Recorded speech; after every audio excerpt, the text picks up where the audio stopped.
शेतकरी मित्रांनो, रामराम. स्वागत आहे पुन्हा एकदा आपल्या सर्वांच्या आवडतीच्या कृषी मित्र विशाल या यूट्यूब चॅनलवरती.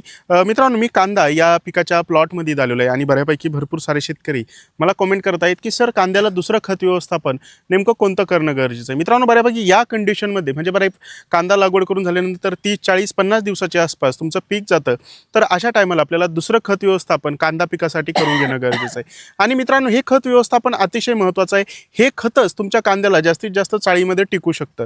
त्याच्यामुळे आपल्याला दुसरं खत व्यवस्थापन करताना प्रॉपर खत व्यवस्थापन करणं तिथं गरजेचं आहे. मित्रांनो, दुसरं खत व्यवस्थापन करताना एक चूक आपल्याला करायची नाही की जास्तीत जास्त नत्रयुक्त खतांचा आपल्याला तिथं वापर करायचा. नत्रयुक्त खतं कोणची, जसं DAP आहे, 20-20 आहे किंवा 24-24 आहे, यांसारख्या खताचा चुकूनही वापर करायचा नाही. जर कदाचित नत्रचं प्रमाण जास्त जर झालं तर तुमचा कांदा चाळीमध्ये कमी दिवस टिकू शकतो. मग नेमकं कोणत्या खताचा तिथं वापर करणं गरजेचं आहे?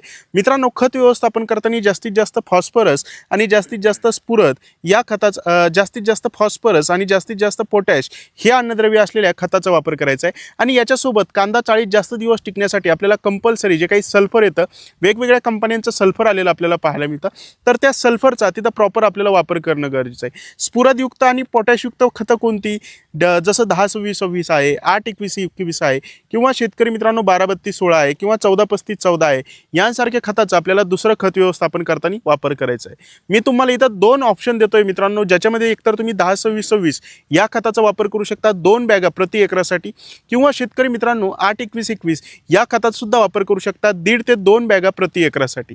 आणि याच्यासोबत आपल्याला कंपल्सरी जे काही महादन कंपनीचं बेन्सल्फ येतं, तर 10 किलो बेन्सल्फ या खताचा प्रति एकरासाठी आपल्याला आवश्यक तिथं वापर करणं गरजेचं आहे.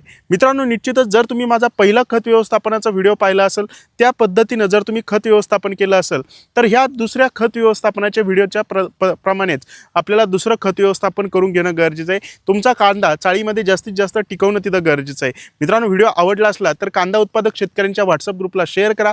तोपर्यंत रामराम.